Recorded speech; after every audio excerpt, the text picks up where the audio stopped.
6장 8절부터 시작된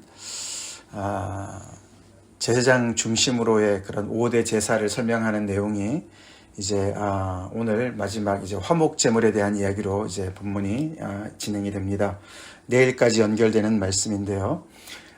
우리가 지금까지 번제와 소제와 또 속죄제와 속건제에서 제사장 입장에서 그것을 어떻게 예배를 제사를 인도하고 또 어떤 부분을 먹을 수 있고 어떤 부분을 먹을 수 없고 자세하게 설명을 했는데 이제 오늘은 그 5가지 제사 중에 가장 대표적이라고 할 수 있는 가장 많이 드리는 제사인 화목 제물에 대한 규례입니다. 화목제는 우리가 앞에서도 살펴봤지만 3가지가 있었어요. 그렇죠? 3가지 경우의 화목 제물을 드렸는데 첫 번째는 감사제, 감사해서 여러 가지 삶에서의 그런 감사 제목이 생겼을 경우 예를 들어서 병으로부터 정말 치유를 받았다든가 아니면 위험한 곳에서부터 이렇게 구출을 받았다든가 아니면 먼 길을 여행을 갔다가 안전하게 돌아왔다든가 여러 가지 감사 제목이 있을 때 그때 감사제를 드릴 수가 있고 또 서원제나 자원제 이렇게 3가지 종류가 있습니다. 앞에서도 우리가 살펴봤죠. 그럴 때 하나님 앞에 감사해서 기쁨으로 드리는 게 화목 제물입니다. 화목제죠. 화목제. 자, 그래서 정말 인생에서 그 하나님을 섬기는 가운데 참 너무너무 감사와 기쁨이 넘치는 그런 제사이기 때문에 오늘 이렇게 우리가 읽어봤지만 여러 부분에서 좀 다르지요. 가장 큰 차이가 뭡니까? 가장 큰 차이는 이 화목 제물을 드렸을 경우에는 지금까지는 모두가 먹었어도 제물을 먹었어도 제사장들만 먹을 수 있었는데 이 화목 제물의 경우에는 일반인들도 참여할 수 있는 예배를 드린 제사를 드린 사람 플러스 그의 가족이나 또는 이웃이나 특별히 가난한 자들이나 집안의 어떤 노예까지도 함께 또 그 타운에 있는 레위인들까지도 함께 먹을 수 있는 일반인들이 먹을 수 있는 그런 제사였습니다. 그래서 그 기쁨을 함께 나누는 그런 제사였어요. 자, 근데 거기에 대해서 이제 이렇게 그렇기 때문에 일반인들이 먹기 때문에 그 제물을 어떻게 먹어야 되는지 어떻게 그 거룩함을 지키면서 유지하면서 먹어야 되는지를 자세하게 오늘 말씀이 설명하고 있습니다. 자, 그러면 첫 번째 우리가 감사제로 드리는 그 화목 제물을 살펴보겠습니다. 11절부터 15절까지가 그 내용인데요. 이게 감사함으로 드리려면은 몇 가지 꼭 드려야 되는 것이 있었습니다. 그렇죠?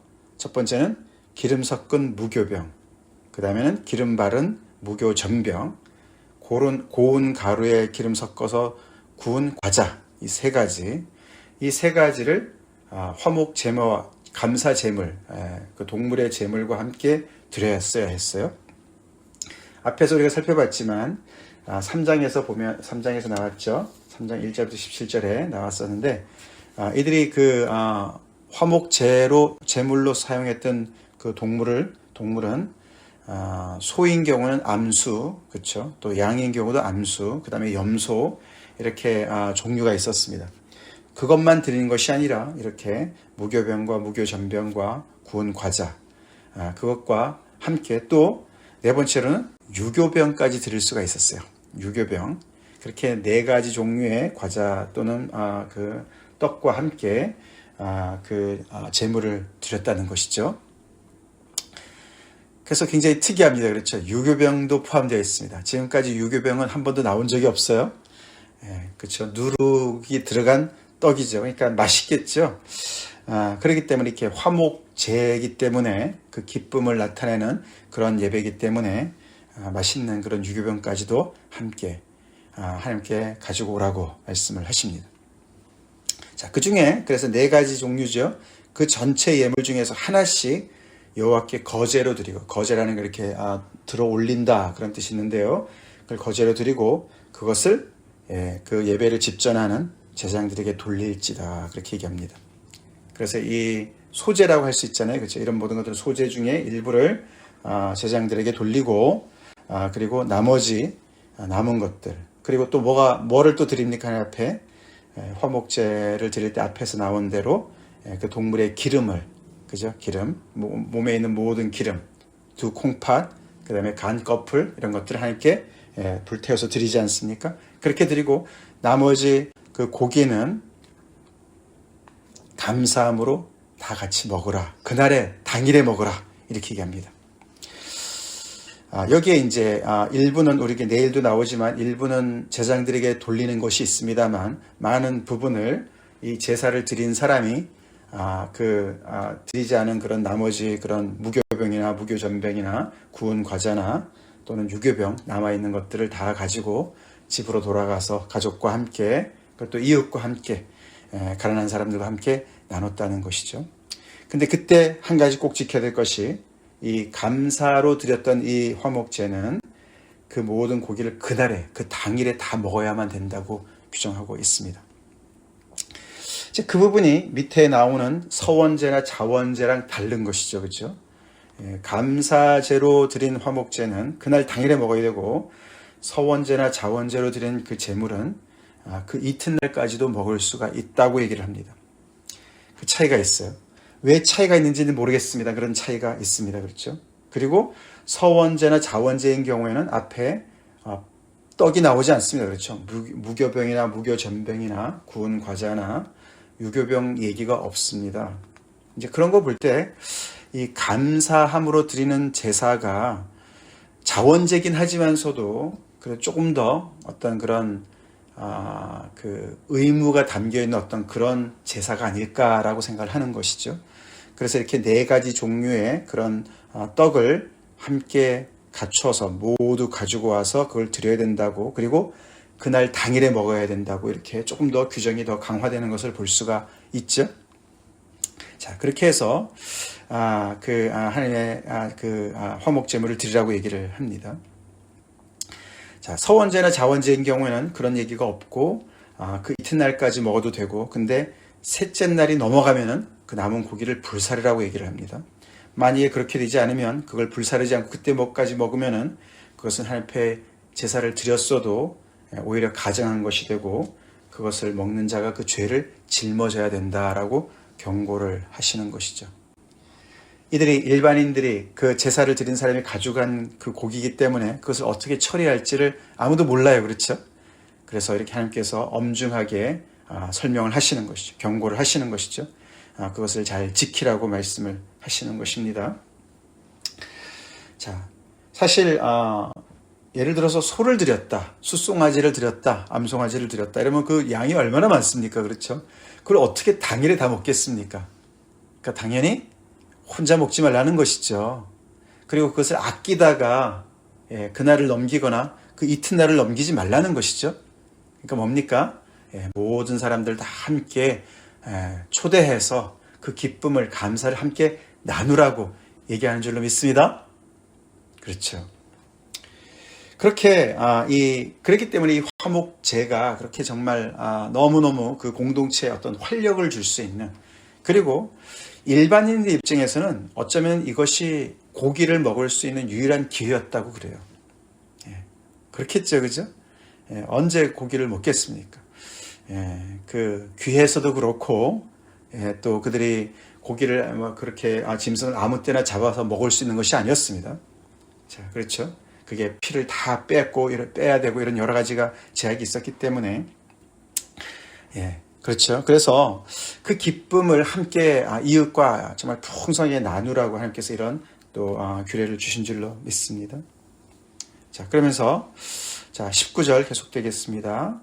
근데 그 고기가 또 그 유통기간이 아직 남아있다 할지라도, 하루나 또는 이틀 정도 남아있다 할지라도 고기가 부정한 물건에 접촉되었다면, 그래서 그 고기가 부정하게 되었다면 절대로 먹지 말고 불사르라 라고 얘기를 하십니다. 그리고 그 일반인들이 다 먹는 것이라고 얘기하지만서도, 그러나 거기에도 한 가지 조건이 있습니다. 깨끗한 자만 먹어야 된다라고 또 얘기를 하십니다.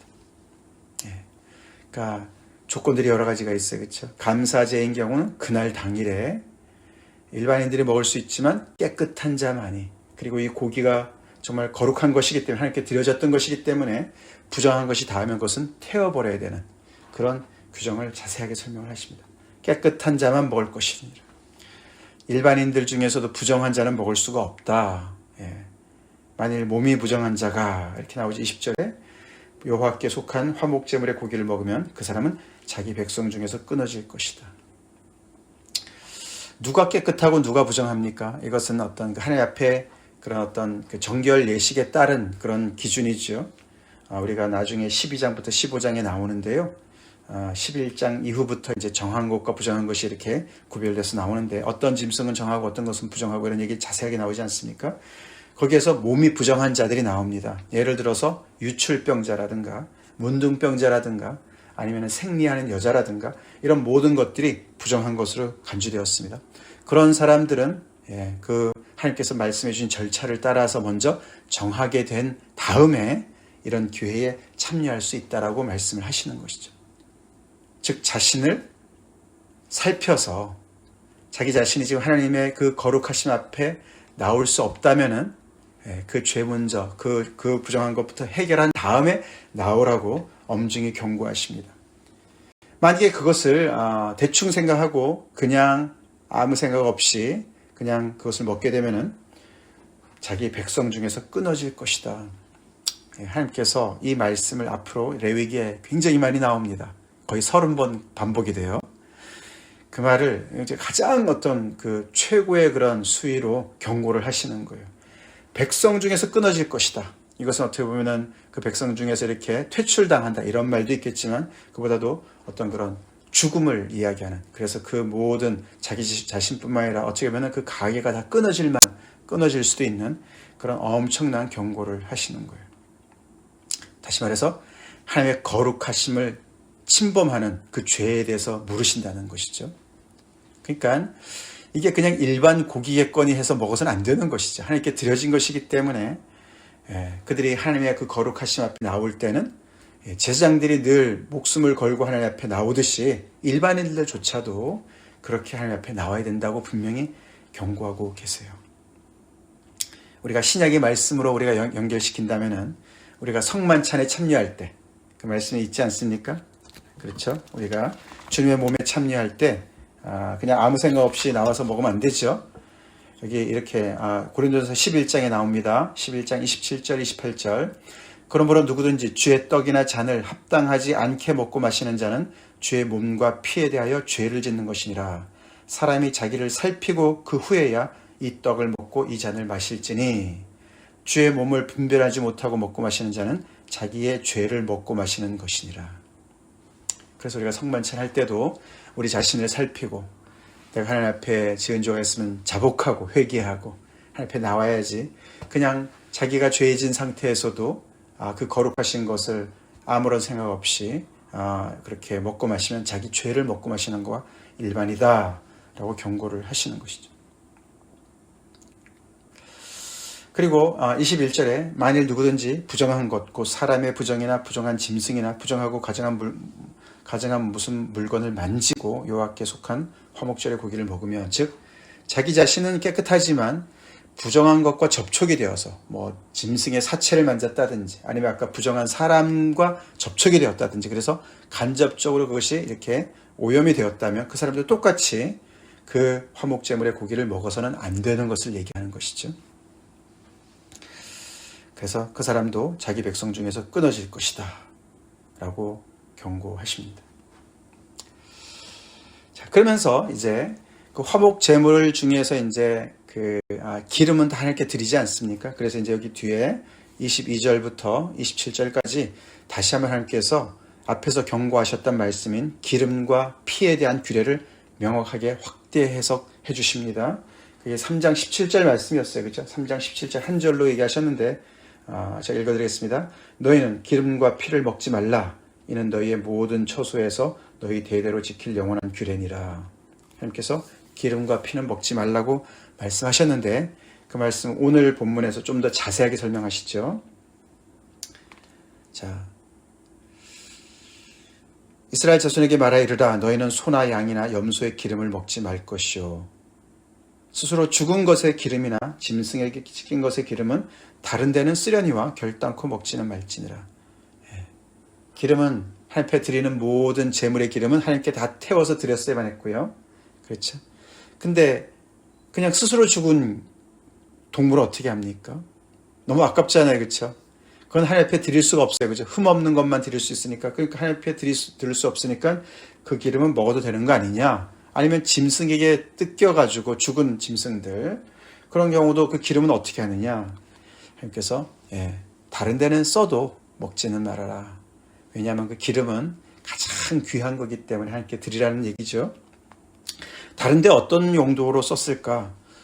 아마 등잔불을 밝히는데 기름으로 그렇게도 쓸 수 있고, 다른 것을 이렇게 다른 용도에다 썼겠죠. 그러나 절대로 먹는 데는 써서는 안 된다라고 말씀을 하셨습니다.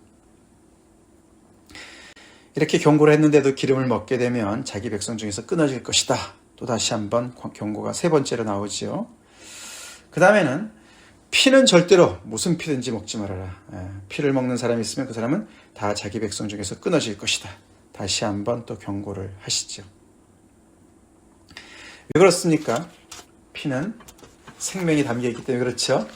그래서 하나님에게 속한 것이죠. 우리가 17장에 가면 좀 더 자세하게 설명이 나오는데 앞으로 보겠지만요. 17장에 특별히 10절부터 16절까지 나오는데 그중에 11절만 제가 읽어드리겠습니다. 육체의 생명은 피에 있음이라. 내가 이 피를 너희에게 주어 제단에 뿌려 너희의 생명을 위하여 속죄하게 하였나니 생명이 피에 있으므로 피가 죄를 속하니라. 그렇기 때문에 피를 절대로 먹지 말라고 하나님께서 엄중히 경고를 하십니다. 자, 그래서 하나님의 이 제물과 관련해서 그렇죠?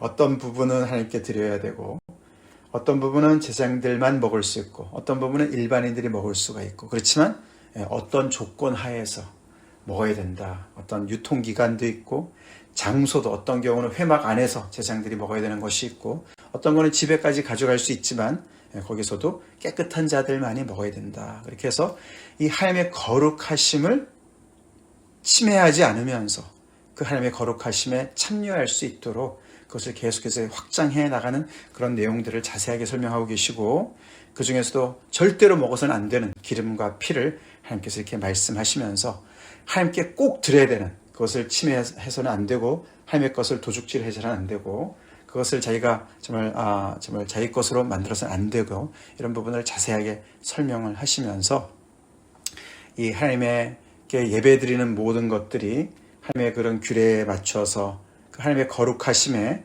정말 동참할 수 있도록 그래서 이렇게 자세하게 설명을 해주십니다. 이 모든 것을 제사장들이 잘 지켜나가야 되고 또 제사장들뿐만 아니죠. 백성들 또한 잘 지켜나가야 되기 때문에, 그렇기 때문에 이게 레위기다라는 그 이름이 레위 지파들, 제사장들에게만 속한 얘기가 아니죠. 일반 백성들한테 다 속한 얘기죠. 자, 그렇게 하나님 앞에 드려야 될 것과 드리지 또 지켜야 될 것을 자세하게 설명하고 계십니다.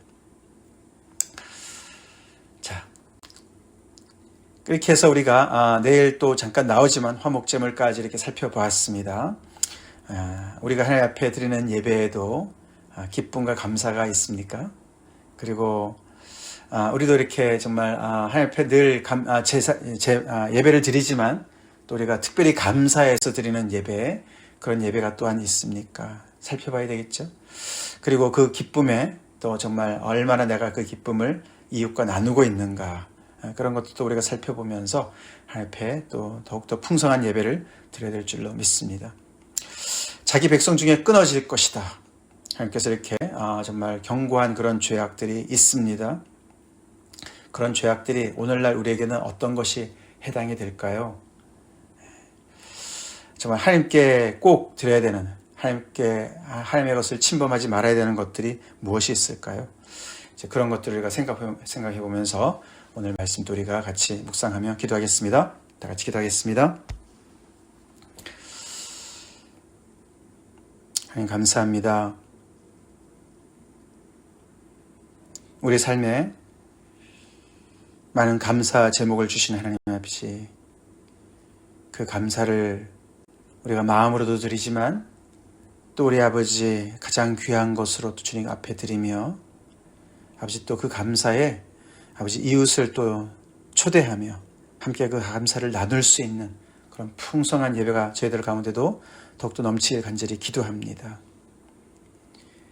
하나님 앞에 그 거룩하심 앞에 나오는 것이 이렇게 정말 아버지 엄청난 특권이기도 하지만 또한 아버지 그 거룩하심을 우리가 우리의 정말 아버지 참 그 부주의함으로 우리의 교만함으로 침범할 때 또 얼마나 하나님께서 정말 아버지 참 하나님께 죄가 되는지를 또 우리가 정말 깊이 묵상하게 도와주시고 우리가 그리스도의 그 보혈의 은혜로 아버지 하나님 앞에 담대히 나올 수는 있지만 아버지 우리가 늘 우리 자신을 또 살피고 하나님의 거룩하심 앞에 정말 그리스도의 그 정결한 아버지 하나님의 그 정말 보혈로 아버지 주님 앞에 나올 수 있도록 그래서 하나님 앞에 계속해서 거룩한 자로 설 수 있도록 주님께서 인도하셨기를 간절히 바라곤 합니다. 하나님의 거룩하심을 우리의 그 정말 아버지 부주의함으로 우리의 죄악으로 아버지 정말 침해하지 않게 도와주시옵시고 하나님의 거룩하심을 정말 본받아서 우리가 거룩해질지언정 아버지 하나님의 거룩하신 것을 우리가 정말 아버지 죄악으로 물들게 하는 그런 일이 없도록 주님께서 인도하셨기를 간절히 바라곤 합니다. 하나님 감사합니다. 주님께서 아버지 우리의 정말 아버지 희생양이 되어주시고 속죄 제물이 되어주시고 화목 제물이 되어주시고 우리를 하나님 앞에 아버지 즐거이 나와서 예배드릴 수 있는 은혜를 주신 것을 감사드리며 우리의 삶이 더욱더 풍성한 예배가 넘칠 수 있길 간절히 기도하옵고 예수님의 이름 받들어 기도 올리옵나이다. 아멘.